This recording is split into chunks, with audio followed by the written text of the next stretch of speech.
I no, I think I want an extra, I should say. Clockwork can definitely do that, but I think there's probably some better heroes that you can pair it with. Yeah, don't allow them to just pair around one thing. Beastmaster, it's a good pick. I was kind of thinking about it in a way that how are they going to be able to deal with a lot of this pressure that Fnatic are trying to put on them into the early game. You know, yes, Lifestealer, he's going to have the rage off, so in a pinch, he's going to be able to get away from these ganks that are coming through from the boars. Are we thinking? I guess that means the 5 could potentially still be yet to come for Fnatic here. Something that can deal with the Beastmaster illusions, if that is not illusions, the boars, if that is the case. I'm trying to think of something that deals with all of this stuff. Yeah, because if you have the Clockwork 5, it's not going to be the greatest to do so. So the Beastmaster's boars are just going to be able to run rampant in the lane. What the Shadow Demon also would have provided them is a nice save in the Roar, nice save in the Static Storm. Yeah. So really liking that ban, actually. Wonder if they can still go for another defensive-ish support to be able to do so.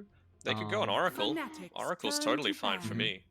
It's something, you know, we mentioned previously, Oracle Leshrac, great combination. You've got a save then for the being within the Static Storm, you know, just not immediately ticking down to it. Even just get rid of all the spell damage as well with a Fate's Edict, so that's always nice. And once you get level 3, 5, you've got a decent nuke against the Beastmaster boars too. So I think it's pretty decent. I might be worried just a little bit because of the Spectre jump with Oracle's positioning. So could you think of like an Omni potentially instead? I don't think it's banned out. But I guess the Omni doesn't really deal with the boars as much as what the Oracle would though.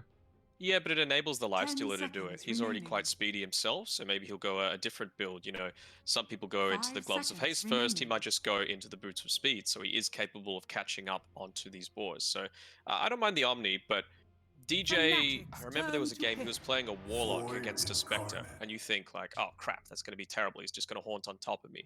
He built a Dagon, so he could instantly just pop the Haunt illusion as soon as it was used. So maybe he might opt to do the same sort of thing here. Yeah, next level play, high skilled ceiling with all these players, just making the itemization to at least give them a potential in the game, even if, you know, there's a little bit of a counter there. That's interesting to see how they played it. But T1, they pick up the Void Spirit here, so just outrounding their draft with their mid lane matchup. It's a more early game, right? It's going to be able to respond to a lot of what Fnatic's trying to do. I'm not sure how strong I feel about it against the Leshrac in lane. I suppose, you know, you're never going to be able to hit the Split Earth when you've got the Dissimulate, so that's always quite nice. I think for him, it's just about nuking these waves out. It's not about going for kills. And there's some more early game, that's for sure. Maybe it's going to bank on a lot of luck and you know, some persuasion is going to be very helpful against this Beastmaster as well. Yeah, so at least they have like the Chen, and I think they banned out the Enchantress actually from T1 if I remember. Yeah, so there's just those two heroes being able to steal the boar away, which is relatively nice. And now the Chen Lifesteal lane, you've got an immense amount of stain. I'm a big fan of this lane combo because already Lifesteal is a very self-sufficient laner. So if you give him a good early couple levels, Chen can now start to, you know, make some rotations, go through the jungle, you know, get some farm, work towards that early mech, you know, head up top, hopefully get that tower early with the Leshrac help, and it's just going to really allow the Chen to make a lot more movements across the map because they have a Lifesteal who will be very self-sufficient. And also it fulfills that criteria of, look, let's give DJ something that he's able to use his great mechanical skill on as well. You know, it's a Chen. If you end up getting 5 centaurs through luck, or 4 centaurs, then you're laughing, you know. But the thing I'm worried about is that T1, like, they have the vision advantage at the moment. The Beast, the Spectre, Void Spirit's really going to be, you know, running at their face. They don't have a lot of stuns really to be able to deal with him. And this Dissimulate is very easy to be able to dodge this Uaccept Lesh combo. And it's a hero that wants to just get on top of them. The Astral Step, very high mobility. So, you know, you can kind of use that as well, theoretically, to be able to enable the Glimpse. If they fall behind, though, they could lose a couple of towers, and they might be then cooldown reliant on, because Lifesteal is going to be able to get involved before the Spectre will. That's my worry. I think the way Carl's going to play this on the Void Spirit is just level up that Dissimulate. He's not going to go for the Resonant Pulse more than, 1 point. He's not going to go for the the Aether Remnant, sorry, more than 1 point. He's going to be focusing on, right, how am I going to get my farm in the early game, and how am I going to keep these leaves shoved out? And that's just using the Dissimulate basically every single time it's off cooldown in the middle of a wave, keep it pushed, slow down these timings that are coming through from T1. From Fnatic, and yeah, I think it's going to be passive-ish in the first 5 to 10 minutes, but as soon as those key timings come up at around the 12 to 15-minute mark, we're going to start seeing some bloodbaths. Yeah, and it's just the good old Southeast Asians just run at each other and see who's going to be able to get more kills instead. We had a lot of high kill games yesterday as well, so just hopefully continuing that one on and how it's going to actually end up faring here. But see, Excuse me. we got so just a normal setup at the moment. Nothing, no real shenanigans occurring. Is there, if there was going to be a lane where a kill would potentially happen, what's the lane we should keep our eye out for? I'd say most likely to be probably this top side. Just if they get lucky with the Chen creep, if you're out of position, a slow into a light strike array is all you really need to, reposition the boar again so that you're just constantly slowed through it. And we can even see Whitemon's up here, so he's gone for the Thunder Strike, not the Glimpse. Just thinking maybe they might have tried to go for the first blood play, even if it would have gimped him in lane a little bit, but this is fine as well. The battle begins. They've spotted out that sentry ward though, so DJ is going to be able to deal with that straight away. Sentry, yeah, it does. Alright. Are you a fan of the lane wards that we've been seeing at the start? In particular, the one where Radiant have at the top side? I think we've just gotten to a point in this patch where everyone knows where the ideal spots are for the wards. So you're going to have to be a little bit creative, ones that don't give huge value if they're dewarded. Like, if you could just get any vision, you're pretty happy with it. That's one of the reasons I'm kind of hyped for the new patch. Lots more ward spots. I'm always going into practice lobbies and seeing, what gives vision of what. If I cut one tree, how much does this give? So lots of that theory crafting going to happen sooner rather than later, hopefully. Yeah, and it's always the thing about what team's able to adapt just a little bit faster and see what heroes might be just a little bit broken with combinations and how they can play it early on. So that's going to be exciting to watch as well. But Carl's already got the level 2, so you see just being able to slightly pressure out Moon with that advantage in case he does try and walk up and secure some of the range CS at the moment here. Still intrigued to see. I like the matchup because with this, even though it is a range versus melee, the Void Spirit's a hero that's going to be able to shove out the lane, and then it's going to be very obvious when the Leshrac is making these rotations across the map, trying to put impact on that tier 1 tower. Yeah, that's right. I mean, maybe you'll get lucky, maybe you'll get a Fated Brooch so that, that extra couple of seconds that you're saving in your travel time is going to be quite good. And we've seen like 9-minute boots of travels come out previously as well, so it's just all going to depend on this lane. But Carl, again, having a very nice start to things, 9-4. He's got a very big damage advantage at the moment. At least Moon can secure some CS with the abilities. But still, the fact that Void Spirit, is 71 damage. You got to keep in mind the 18 from the Quelling Blade as well. So Carl is going to do very well here. DJ is up onto level 2 now as well, so he's got the Divine Favor as well as the Holy Persuasion. You'll see Cuckoo, he just skilled the Call of the Wild essentially for the Hawk. He hasn't summoned the boar at all, just not wanting to give some extra firepower over to T1. Is that... is because I've seen some Beastmasters, if the board's not going to have an impact in the lane, sometimes they'll put a couple more points in the axes. Is there even any value on that? Because axes still feel pretty bad. They do. I think it was literally just the 1 point for the Hawk. I think they just want the vision, essentially. Remember when the Hawk, it wasn't long ago when that was able to block camps? How stupid was that? That was very stupid. Yeah. Like, what's it? Surely that can't be a thing. Like, it's just...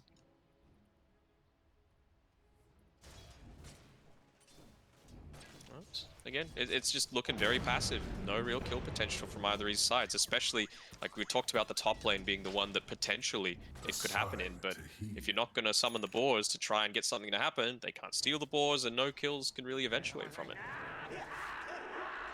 Yeah, so it's going to equal out a pretty passive start to the laning stage at the moment. The good thing about this, though, I guess we'll probably see rotations come out from the supports to contest the power runes that we're going to have up in about 35 seconds here. So hopefully we can get potentially a first blood occurring, as Carl's taking a little bit of damage here. You see, if he does eat that stun in the split earth, then it's going to allow Moon just to dish out the damage. But the good thing with the simulated, if you're able to dodge that, Moon's done a pretty good job though of constantly pump faking, making it difficult for Carl to be able to guess if it does come out or not. Yeah, they've spotted out the fact that Jabs is starting to rotate through. He snipes the courier, but they should see that he's got a ward on him. So even those tranquil boots, not enough to give him the lead. Although he's making his way towards the bottom rune. Are they going to be able to dodge this out? Yeah, it's a haste rune coming for Moon. He's going to be very happy about that.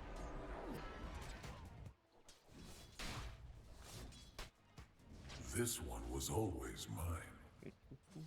Yeah, we'll see what he's going to be able to do. If he wants to think about making a rotation with the haste, he needs a couple extra levels to really put that impact on. And just the leaner right clicks on a core feels so rough. I mean, Raven's got 2 points in the feast, so every level in that, just the sustain's going to keep increasing. He's got a Chen in the lane as well, but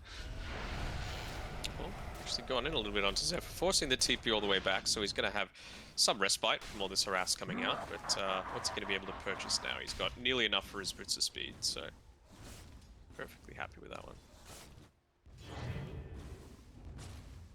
Still, what do we got in the jungle? DJ looks like he's trying to make a stack around the mid lane. So nice of a spot for the Leshrac, who can just pull these camps together and get an immense amount of farm. And this is, again, I highlighted with the Lifestealer and the Chen. It's really going to enable... Oh, Paimon just denied the bounty instead of contesting it. I guess was aware Jabs was coming over, and with 2 points in the battery, Salt could have been first blood. Jabs is still thinking about hunting. Though, yeah. You've got Tranquil Boots against no boots with a Clockwork that's already way faster than a Disruptor.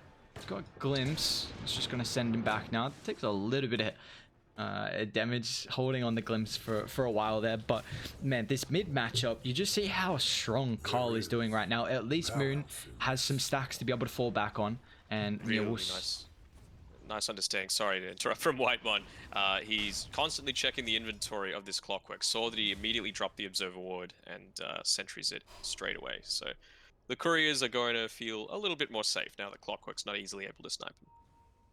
Jabs is starting to make the rotations though, and both the Disruptor and the Lina aren't the greatest heroes at kind of mirroring the movement from the Clockwork early, so this could kind of enable Jabs to have some impact with the rotations if you can find that angle on the wraparound. But we're actually going to see Moon come towards the top side. He's got 2 points in the Edict.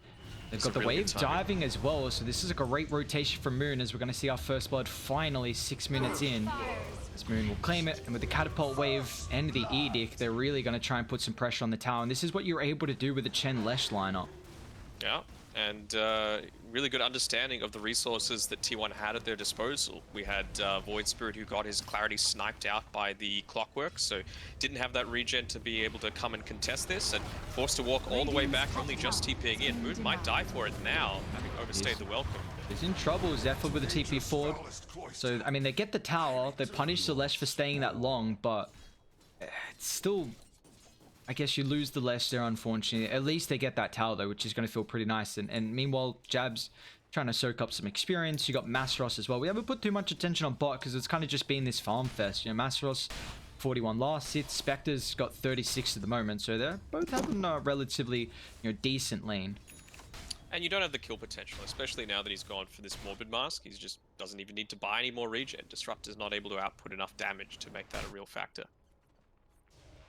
I don't think Moon's going to mind that all too much. He's got his stacks that he's going to be farming up here above the tier 1 mid tower. It'll catch him up in levels to this Void Spirit. He still took the tower. He's still got the first blood, so it'll be fine. And you're going to see the Lesh be able to pick up a lot of neutral items as well here early. Keeping the stacks until after the 7 minutes. See what he can get with the last couple. What have they got so far? Inoptic, Shovel, and Talon's going to be pretty nice for the lifesteal. Yeah. Ended up sending back the Keen Optic, which I was a little surprised about, but I suppose just feeling a little bit lucky, thinking he's going to get some bounty runes with those shovel digs. Have they got any stacks of the Ancients on Radiant? They don't. So Spectre just picking up the Blade Mail. We're going to see him start to make his rotation into the jungle. This is going to give Disruptor some experience, which is really nice because, you know, Disruptor's a hero who really relies on having pretty high experience. You know, once you get the glimpse maxed out, it's just going to increase your pick-off potential. As top lane though, Cuckoo getting chased down by Raven. They TP on Jabs as well. Cuckoo's going to try and dish out the Roy. Actually runs back forward, but it looks like having to utilize the ultimate there to keep his life. So Beastmaster, BI.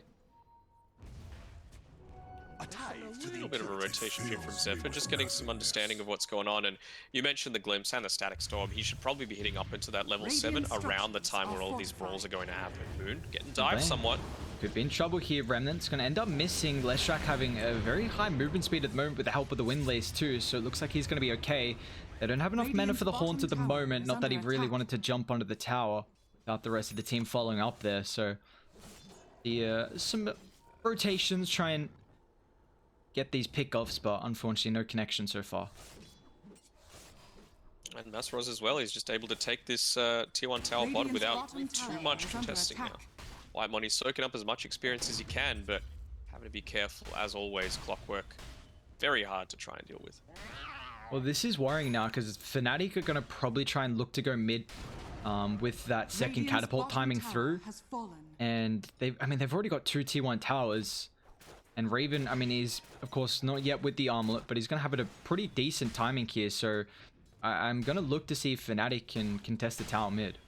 And just look at what they're prioritizing in terms of who's getting the experience. You've got the Chen sitting mid, making sure he's going to have his Hand of God when the catapults eventually come. He's half a level away.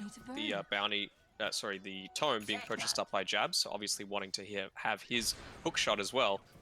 So it's a matter of who is going to make the rotations when. Spectre even just making sure he's standing in this mid lane. He knows that that's a big priority right now for Fnatic. You see that die? I mean, they got a 2,000 net worth lead, and down bot though. Whitemon just hitting the level 6. Jab's going to come down with the Static Storm drop. Jab's going to have to run to the western side of that, but Radiant, they've got all their ultimates, and they're going to force a fight here to protect the tower. They bring down 2 heroes and Fnatic, but it does even up mid. Yeah, and I mean, honestly, felt like kind of a bait there from Fnatic. Yeah, you lose 2. Radiant Glyph and instantly beeline mid, considering you see all the rotations, but the ultimates were used. Haunt, Static Storm, Raw. So when Dire back up, they're probably just going to head mid and try and take that objective. As Carlo going forward, they get the Glimpse back. DJ's in trouble here, still doesn't have the Hand of God. Raven's going to try and dish out the damage, but you know, at the moment without the items. So nicely done from tier 1, you know, continuing to put some pressure on, recognizing that the Void Spirit's really going to enable this Glimpse catch potential as well. Yeah. And it's one of those things where, yes, I feel like it was a little bit of a bait going down bottom side. I think their ideal scenario would have been Jabs actually coming mid, using the hook shot to get a pick off. That kill gives the Chen the experience that he needs to have the Hand of God, and then you snowball that into taking a tower. He's pretty damn close to picking up his mech as well, only 500 or so gold away, and he'll get a lot closer when this tower's taken. There you go. Nicely done. Hooks up forward as well. Jabs finds Alina. I mean, Carl's on the higher ground. They don't have anyone else, so it looks like, unfortunately, Zephyr's going to pay the price. Staying around a little bit too long, and you see the Clockwork, the catch there to be able to find the squishy Lina. Top tower is under attack. Shen's one small creep away from getting his level 6, so they're just going to look to get really active right now. There we go. They've caught out Carl, running a little low on mana to be honest, and doesn't have any points in any charges left in the Astral Step. Dire's top tower is under attack. Dire's structures are See, Moon also went for the Boots of Travel, and he's going into the Agnums as his next item. So the Boots of Travel is just going to really enable them to have, you know, the constant pressure in these fights and the +1 potential. As Whitemon's just getting chased into the tower, they still have the Ravage, the Hand of God as well, so they're really looking to fight here. We've got a couple of clarities coming out to Jabs. By the way, you speak of the Ad Scepter, he's just gone straight Ags after the cloak. Not even finishing up into anything. Dire's top tower has fallen. Radiant structures are fortified. Just that. Getting the cheeky old Radiant's double hook bottom shot. tower is under It's always attack. going to feel pretty nice here with the refresh. And See though, Radiant. I mean, the thing is that the Beastmaster is never a hero that wants to TP down somewhere. You really want to play in the lane that you're situated, where you've got the Hawk vision and the ball set up. Because if you TP away from them, you're not going to have the ball impact in like a team fight or a pickoff. So, I mean, you see he's going to leave top once it's shoved in, but Dire, they're already positioned up on the high ground right now, so they're in a relatively decent spot. Although they haven't grouped up though, it looks like the rest of the team are going to back off around the triangle. So Masros might get caught out here. Glimpse back, Static Storm there. We're going to drop the Roar as well. Let's see if he can tank up through this with the Hand of God. LSA is going to control him, but once again with the Kraken Shell. No, Masros wants to turn, chucks up the Ravage Moon with the follow-up Sun as well. Where's the extra damage to be able to deal with the Void Spirit here? He's going to get one Astral Step away, but he doesn't have the mana. And now Radiant going on the beefy target. It's going to cost them the hero. Unfortunately, that hook shot doesn't fly through, getting a bit blocked there. There was a Hawk standing on top of this area. It was a nice recall in by the Chen as well, making sure that top's pushed out. Yeah, so Jabs is just stuck. He already used his TP just previously. A tithe to the impurities. Oh no, but I mean, going on the tide like that, dropping Static Storm, Raw, literally everything to try and kill him. Radiant is still coming over. Cuckoo's going to be pretty careful with the Centaur Conquerors. Look at him go to work. DJ using the micro there, and Cuckoo's going to pay the price there, running up that high ground. He's got his Lami already, and that is a mech completed as well. So the snowball can continue. No glyph, they know that's the case. Yeah, they're fine. Tier 2 tower, pre-15 minutes, you're always going to be content.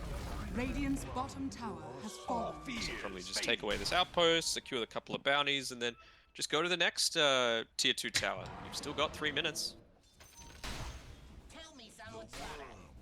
So we are going to have the 15 up pretty soon here. So Moon's already trying to set up top and find Jackie, who has been farming up relatively well, third in the net worth, but Moon's scouting out here. Needs some help from the rest of the team. It looks like they're not coming up just yet. Gonna run into Whitemon instead, so that's a much easier pick off. Just unfortunately going on a bit of a warding expedition there is Whitemon. Oh, he did? Doesn't? There we go, Jab's got it. It's like, thanks brother, I'll take that 230 gold. Jackie, nice little snipe there of the hard camp. Able to accelerate his timings a little bit more. Now he's level 12 as well, so that haunt cooldown only quote unquote 160 seconds. This has been a very good kind of play from Fnatic, really hitting their timings and understanding when they're able to pressure.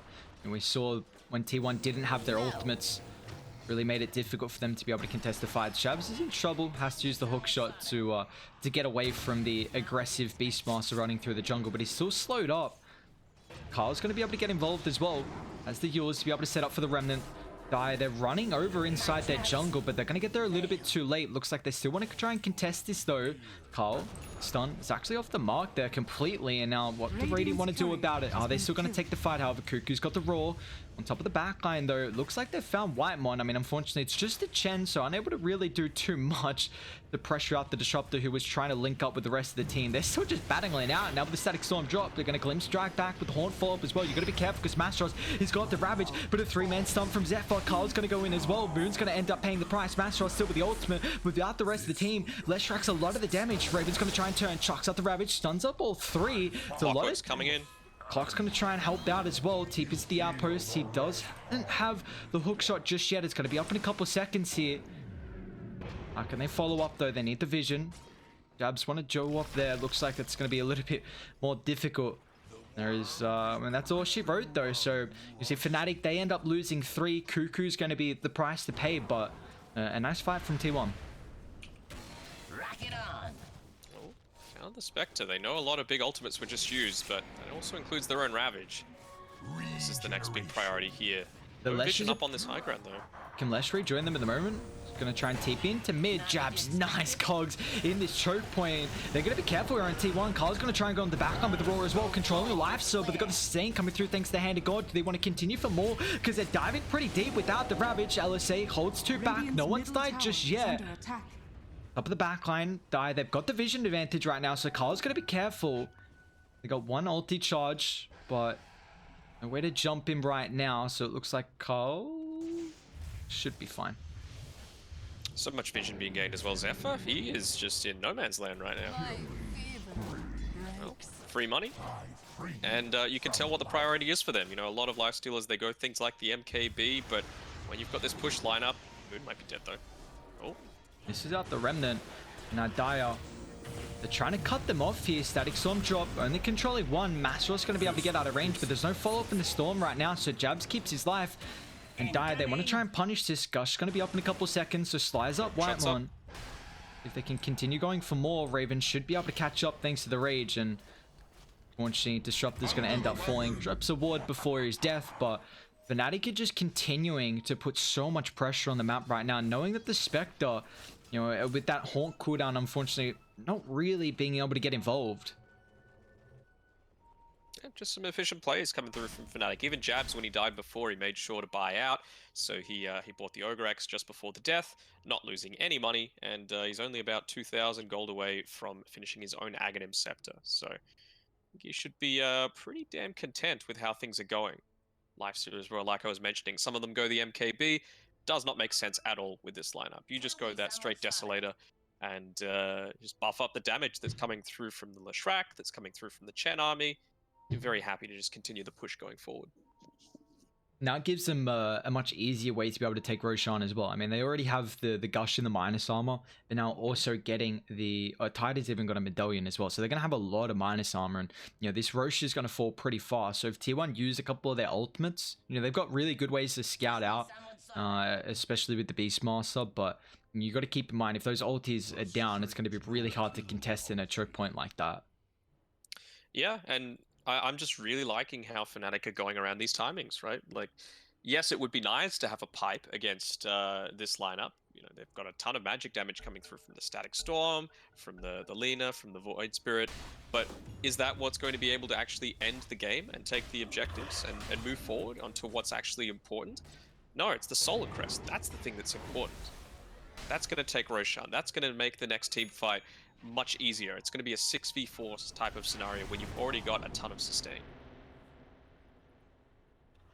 See right now, how close is Spectre to Manta? Okay, so Jackie got 1800 gold in the bank. The Aghanims is now completed as well for Moon's Leshrac, so he's going to be outputting an immense amount of damage throughout these fights. And it looks like Dire recognizing this, and they're going to try and make a play with the root up. If they can chain lock down the Void Spirit, it looks like they will be able to, man. DJ's having an incredible performance on the Chen. You know, you've been highlighting that you really want to see DJ on more of a, you know, mechanical heroes where we can see him thrive, and the Chen is definitely one of those. Well, Rosh is melting. This is even pre-Deso as well, which is coming out now. I mean, not just the Deso, but the extra 48 damage on top of it as well. Yeah. From the Mithril Hammers. There we go. Just shredded through. I feel like T1 might have opted to take that team fight, but it was about... It shows how Dota is a game of seconds. Literally seconds. The Manta style wasn't quite yet delivered through as they went on to it. They're trying to contest here, Zephyr. Cogs still chapping him in the choke point, and they want more as well. Should have the movement speed from Moon to be able to catch up. Unfortunately, Whitemon, I mean, he's going to go for a TP. The Cogs up in a couple seconds. It's going to be a little bit too long. Nice TP out there from the Disruptor, but if they still lose the Lina, and now you're going to really start to see the map control continue to shrink from T1, and this is going to make it very difficult for the Beastmaster and for the Void Spirit to kind of keep up with the farm. Case. I mean, you can see here, Kylie's doing his best. He's just jumping in, using the Resonant Pulse. I didn't get the chance to use the Dissimulate, but it just means that they actually don't have any Astral Step charges for the team fight that's inevitable. Going shot in, straight on top of Whitemon here. They're going to be able to bring him down first now with the Ravage as well, trying to control up the Void Spirit. He gets the heals, but got to keep in mind, without the ultimate charges, quick Dissimulate. Can he get up on the higher ground? He can. Dire, they don't want to continue chasing. Radiant are setting up on Moon down bot, but he's out of there as well. So, I mean, they use the Ravage, but it looks like they want to go up high ground and try and force at least T1 to come back here. And yet, I mean, look at the objectives. They're just getting shredded. They need to do something about it here. Tier 3 is just going to end up falling. What can they do on Tier 1? They need to try and attempt the high ground defense. Masros just frontlining. Now with the stun, Beastmaster. Specs got Horn. They want to try and do something. Whitemon with the ultimate as well, but you see how aggressive they're able to position with the supports in the backline. They just can't jump them now. Cuckoo's in trouble as well with the magic damage coming through for the Leshrac. Jack is going to shot. Got the blade mail. Lesh is just destroying himself with his own damage at the moment here. Now with the hand got as well. He's got that extra life to be able to utilize. They're going to chase him back as well, but Jackie, he's in trouble. Can they get a stun to follow up with the lockdown here? It looks like Jabs unfortunately eats the Laguna Blade, so Fnatic, they just lose the one in that extra life, but they force out a lot of ultimates here, and they're pretty healthy too. They got a full set of racks mid. They're not done just yet. Raven pops the rage, just going to be able to juke out that LSA. I mean, they're going to have to try and cut the wave here. It looks like Carl recognizing this and going mid, but Lesh is already trying to contest that, making sure they have no opportunity. Let's be very careful. Luckily enough for him, he's got the regen rune, so he's going to be somewhat healthy, but again, that's just Elena Rax gone. I mean, what have they got next? What are the next big cooldowns coming up? I guess the Hand of God is very important to be able to continue these pushes forward, so you'd think that T1 have got that next 100 seconds or so to be able to try and rinse and repeat. By then, you'll have the Haunt back up as well for himself. Just trying to think, it just feels like they're lacking a little bit of that burst damage coming through. Jackie, I mean, typically next is something like a Skadi, you know, and he's buying the ultimate orb to try and make that a thing, but I just don't know if that's enough damage to deal with all this pressure from Fnatic. Radiant smoked up. Trying to make a backline stab here on top of Raven. They get the roar out. Jab's going to try and move forward. See if he can get the defensive factor with the cogs. And now Infest up as well. He's going to pay the price with the clockwork. They drop the static storm as well, just in case once he pops out. But it looks like they have the damage go through while he's silenced. Raven's going to try and look to turn as well with the open wounds. On top of Jackie. He's in trouble. Rooted up. Stunned up. He's going to get brought down. Doesn't have a buyback. And our Cuckoo's going to reveal himself as well with a Penitent slow. Look at the damage. 4 hit by Raven. Oh my. This game, all in control is Fnatic, as now they want to try and go bot, shove the wave in. They've got Ravage back up, Hand of God in 40 seconds. And I mean, Radiant, you don't have buybacks as well, so they're in big strife here. Yeah, it turns out Solar Crest is a really good item, especially for something like a Lifestealer who benefits so much from just attacking hyper aggressively. Radiant's bottom barracks are under attack. Probably going to have to give up this set of racks here. I mean, they've still got a tier 2 up top. Not the easiest way to jump unless Jabs is there, and it looks like he's actually up top of the outpost, so they're not going to be able to jump on the Lina, but it doesn't matter. As Fnatic, they get 2 sets of racks advantage now, and they're just going to try and shove in top, and now probably Fnatic will try and hold the triangle, knowing that the tier 2 and Roche is the real big next objectives. Look, Masteros.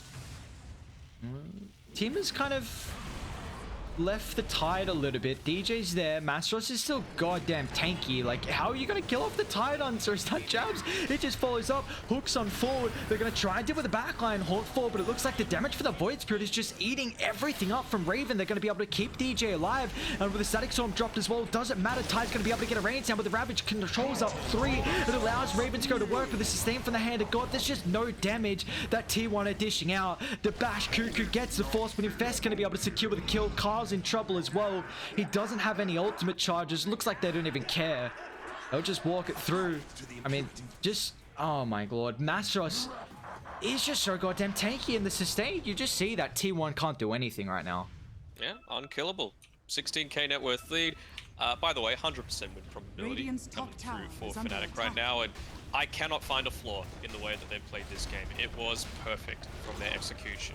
Kind of obvious. Like, I feel like we were talking about in the draft stage, you know, when the timings would happen, and it just happened exactly like we were predicting. But it's just, if you've got this draft, you straight up cannot deal with it.